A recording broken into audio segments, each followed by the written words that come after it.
The date was March 26, 2021. It was a very beautiful spring morning and my grandma was driving me and my brother to Target to buy an Oculus Quest 2. The night before, me and him were scrounging around the house looking for any sort of money laying around.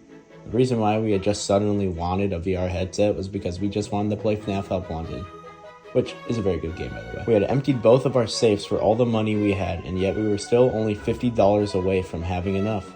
Luckily, our grandma said she would pay for the remaining cash. On the car ride to Target, I was watching videos on my phone about free VR games you could get on the Oculus. But when I was scrolling through the countless videos about free VR games, one caught my eye more than any other, and that video was called Teaching Juicy to be Monkey. If it wasn't obvious enough, the video was about this new game called Gorilla Tag that used a new creative way to move yourself in VR. It looked pretty cool, so I kept it in the back of my mind till I could get it. So after I got home and set up the headset, I downloaded VR Chat and Gorilla Tag, which after I got done playing VR Chat, I was a little unimpressed by it. I don't know why. I think it's because Josh Dub and Molly and Reekid made it look a lot more fun than it actually was. I guess I've just never been the biggest fan of that game. But after I played VR Chat, I opened up Gorilla Tag. And I don't know how to explain it, but it was like such a magical feeling loading in tutorial for the first time. Like, tutorial itself is just like a kind of eerie place. Like, it's a dimly lit cave, but there was just something so like mysterious about it. But anyways, after I finished the tutorial, I jumped down and had some of the most fun I've ever had in my life. Like, I don't know if it was a combination between playing VR for the first time and playing Gorilla Tag for the first time, but I have never been able to replicate that feeling. Like, being new in Gorilla Tag and checking everything out and hanging out and like just monkeying around. Like, it was so fun. I was so sweaty though by the end of it. Like, I forget that, like, for the first maybe couple days of playing Gorilla Tag, your arms are gonna be like so sore and you're just gonna be sweating up, like, just like, it was gross. It's gross, and especially because like a lot of people didn't have like the Elite head strap. Oh, it was so gross. The normal foam that the headset had would like literally just consume all the sweat and become like a sponge. It was actually disgusting. But you know, the fun had to come to an end that night. It was a school night, I had to go to bed. So as I got in bed, I tried going to sleep, but I just couldn't. Like, I was so excited that a game like Gorilla Tag existed. Like, I couldn't believe it. So I actually got up at 4 in the morning on like a Monday just to play it, like, for a couple hours. Or it was like an hour. The Oculus Quest 2's headset battery wasn't very good back then. It's actually just gotten a lot worse too. But anyways, yeah. My friends made fun of me because when I told them I just discovered this new game where you get to play as a gorilla and tag other gorillas. No crap. I'm gonna get made fun of for willingly saying that I got up at 4 in the morning just to play that. They like to call it like monkey tag just to mess with me, and I'd be like, it's called Gorilla Tag. It was kind of stupid. The early beginnings of Gorilla Tag were like just so like magical and like pure. Like, it's so hard to describe. Like, we barely got any big updates, and when we did, you know, there were like maps, which is great, but like they're nowhere near the size of updates we get nowadays. Like, we got a couple maps and that was it. Like, when I mean a couple, we got like 2 or 3. But most of the updates around this time were like quality of life. Like, some of them were like, oh, we're gonna add particles to the lava monkeys, or oh, we're gonna add different sounds to every surface so it's not just the same sound, which was so cool as everything was rolling out back then. But one of the smaller updates, which granted, like, was basically nothing. It was literally just a siren in the middle of the forest map that played an absolute banger called Monkey Need to Swing. Yeah, really wasn't like big or anything, but it somehow like spawned one of the most notorious things about this game. And if you know what I'm talking about, you know what I'm talking about. It's PBBV. Now, PBBV was basically just Gorilla Tag's Herobrine. It was like a ghost that was haunting a game. But, it wasn't actually a ghost. It was just like some modders trying to scare the shit out of people, which it scared the shit out of people. Even me. Like, this was terrifying. And I don't know if it's just because Gorilla Tag has like this kind of old Minecraft eeriness, if you know what I mean. Like, if you've seen old Minecraft gameplay footage, like those Minecraft ARGs, Minecraft has like this potential for like horror. It's just like the type of stuff that makes you turn your head and look behind you because you just feel like you're being watched.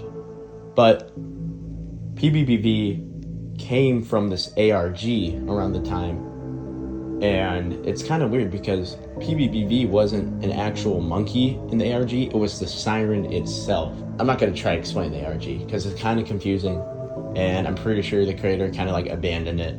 But yeah, PBBV, terrifying. That's all you need to know. It was such a big thing. So yeah.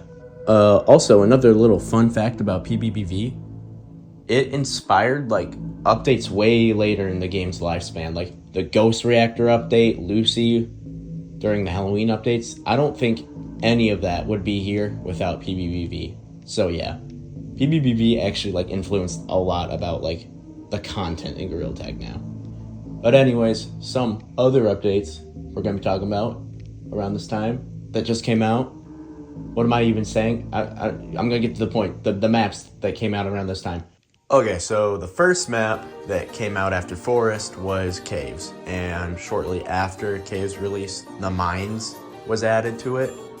So yeah, Caves is alright, like it's kind of a vibe, I have some nostalgia towards it. I understand why they revamped it later in the game, but I know it's a personal favorite to a lot of people, but it's just alright to me. The second map holds a lot more nostalgia to me, because I was there when it like first released. Like, I remember all the videos that got made about it, and that map is the Canyons map. It's kind of divisive, I feel like, because there's not a lot to it. Like, it's just kind of big and empty.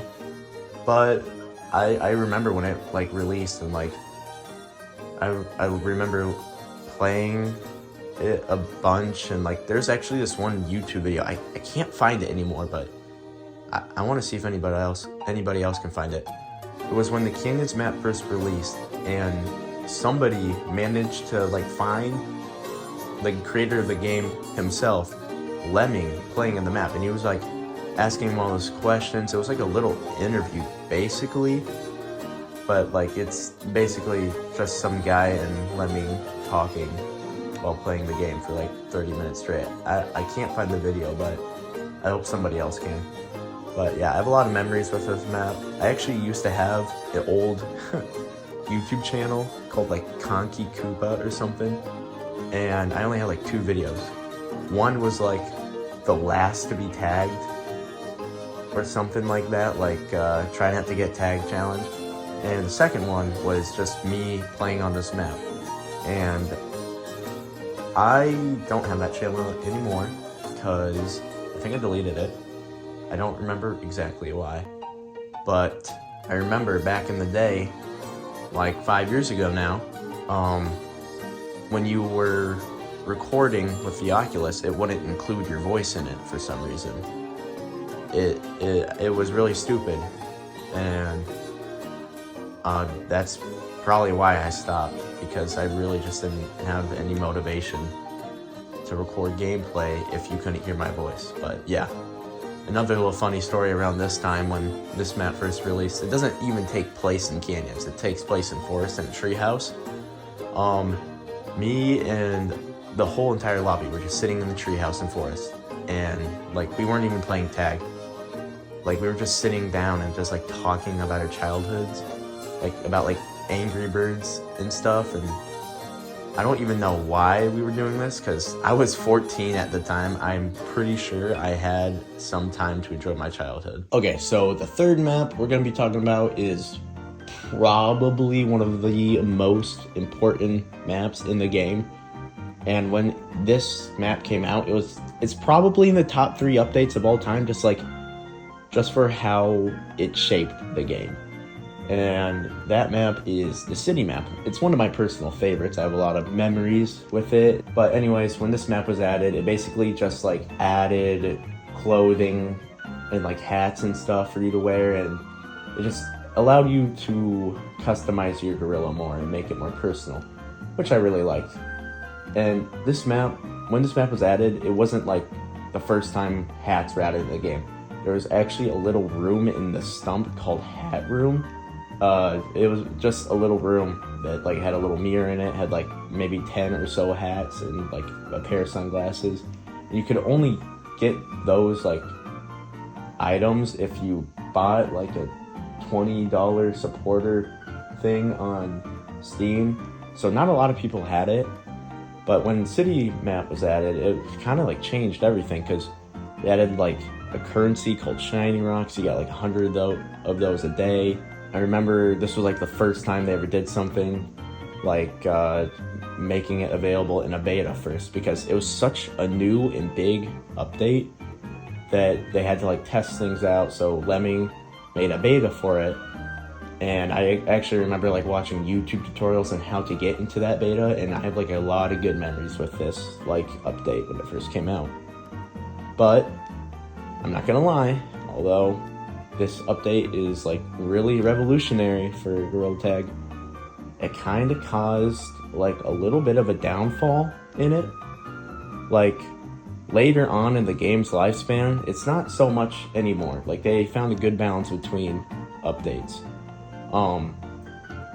The updates started like becoming more centered on the cosmetics and like seasonal cosmetics, and not a lot of content was being added.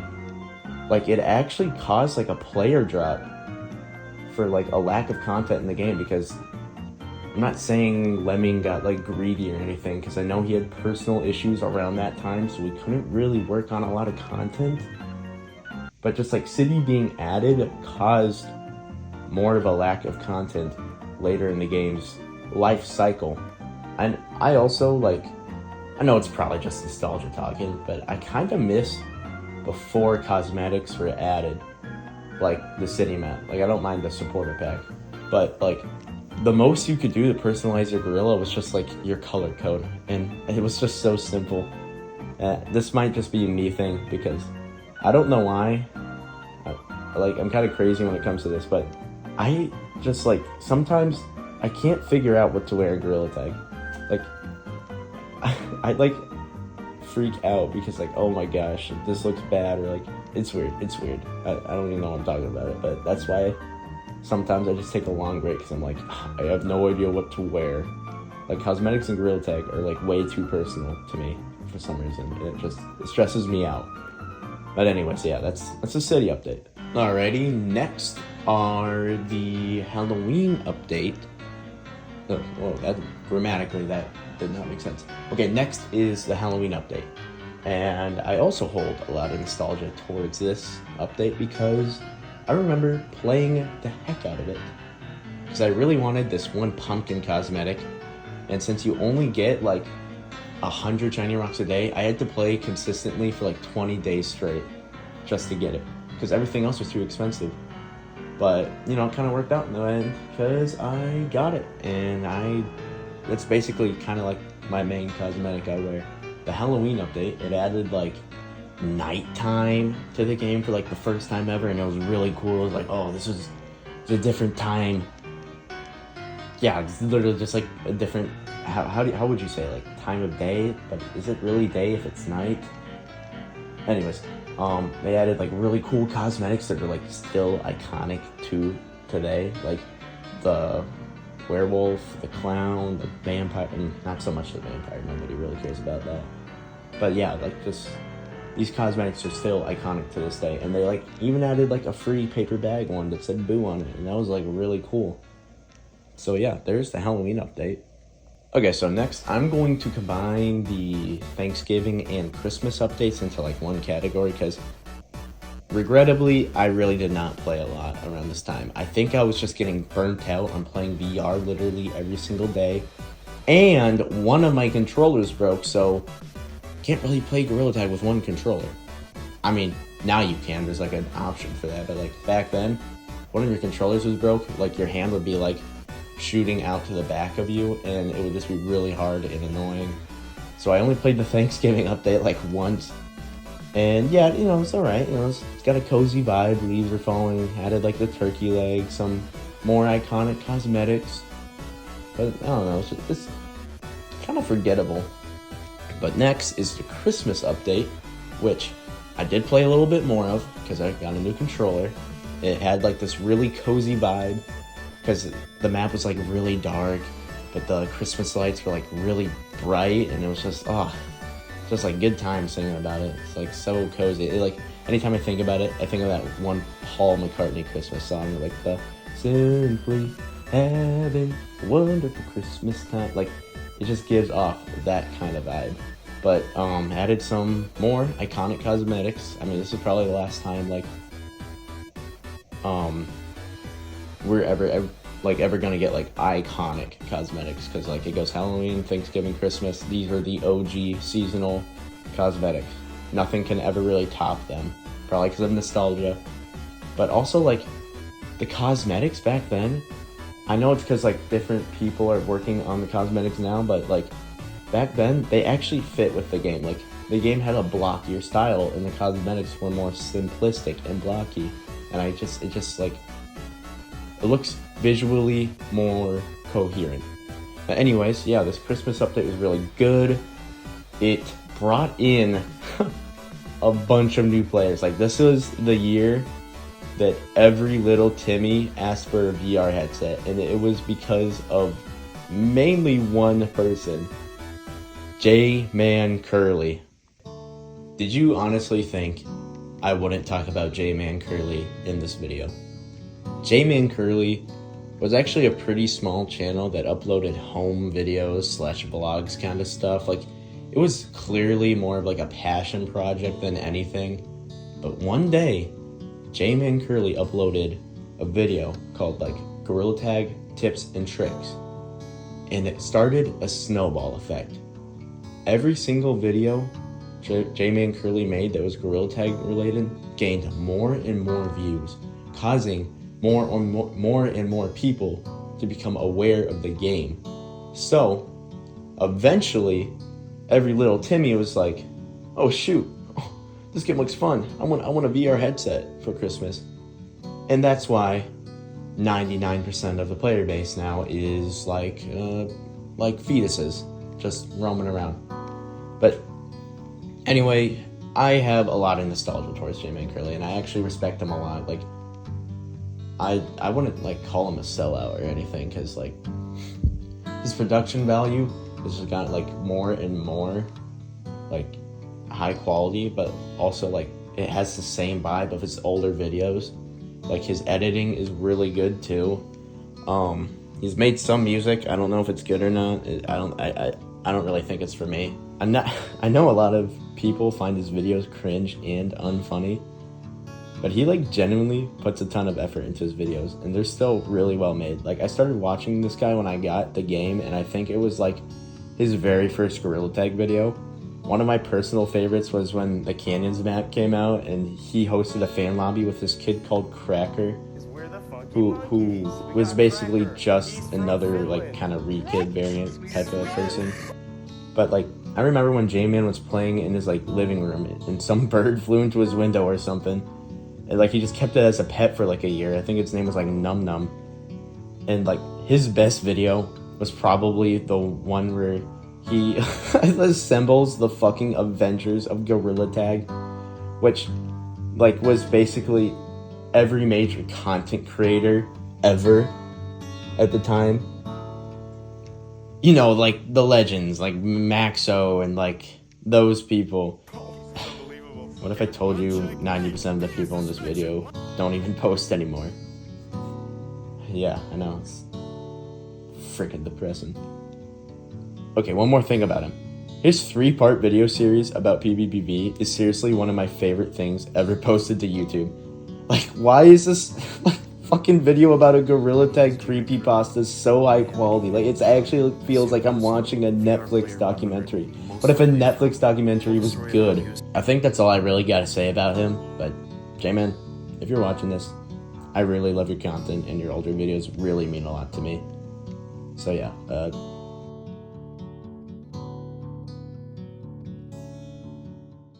okay, so at this point in the timeline, 2021 is over now. It's 2022.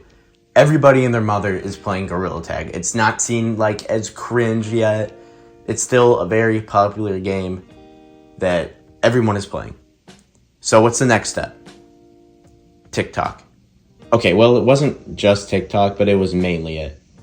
Yeah, so Gorilla Tag content kind of blew the fuck up on TikTok around this time. Like, this shit was like the California gold rush, and I miss it, man. Seeing a game I love trending and actively having like videos about it on my For You page was so amazing. Like, that shit doesn't happen anymore with this game. It's so sad. I actually started making Gorilla Tag TikToks around this time, and although it started out kind of slow, I picked up traction with one specific video that honestly still has an influence over the community till this day. Now, I know it sounds like I'm glazing myself when I say this, but you need to listen to me. Just watch this first. Owner? You guys want to play mini games? That's right. I am 99% sure I started the "you guys want to play mini games" trend. I made this video because little Timmy's went into like every lobby begging people to play mini games with them, which inherently isn't bad at all. Like, mini games can be really fun, but when you hear who wants to play mini games for the 20th time in like 10 minutes, it kind of pisses people off. It actually got so bad that Lemming, the creator of the game, had to add a minigames queue. So yeah, that's why I made the video. And that video was probably my biggest video ever on TikTok. If I remember right, it got like 350,000 views. Like, I really wish I took a picture of it. And this video kind of got me a little famous in the community for like a month. I started rapidly gaining followers. My views were kind of consistent. I was even doing fan lobbies. It was so amazing playing with people that actually liked my content and thought I was funny. I even made some friends with other people posting Gorilla Tag content, and we would share video ideas and play with each other. One of my favorite fan lobby moments is when the beta for the Mountains map came out, which was previously teased with the Slides beta, which was just a beta with a bunch of giant slides and forests that was testing out the ice physics. You guys remember that? Yeah, me too. Anyways, me and my friends and fans all slid down the giant tube slide at the same time, and it was like so fun. I truly would give anything to go back to these times. Wait, how long ago was that? 4 years? Jesus, I'm old. So as time went on, the game started losing popularity and content started dwindling, mainly because of the lack of content during the summer of 2022. Those were rough times. Right now, I think the game is at a good place. Sure, it's not how it was 5 years ago, but that's okay. Nothing can stay the same forever. I've seen this game grow and evolve little by little, and without me realizing, I saw myself do the exact same thing. I miss OG Gorilla Tag because of a lot of things. The community was better, the game was a lot more simple, but I think the biggest reason I miss it is because I miss who I was back then. I was just a 7th grader with no care in the world. I was just having fun and making memories with my friends. I can never go back to those times, and that hurts. But maybe that hurt is good. It means we're human. It means that we lived a life worth living. We can't get stuck in the past forever, and I know that sucks. But if we focus only on the past, then we'll miss what's right in front of us. Lemming, if you're somehow watching this video, thank you. You created a game that gave me so many memories and some of the best moments of my life. I don't know who I would be without it. And to everybody else watching this poorly made video of me just recording my voice in my room, and I know it's probably not going to be the most heavily edited thing because I'm kind of under like a time crunch right now because I procrastinate a lot. Thank you for watching this. It's been taking a while, and I'm putting a lot of effort into it. And just thank you. See you guys later.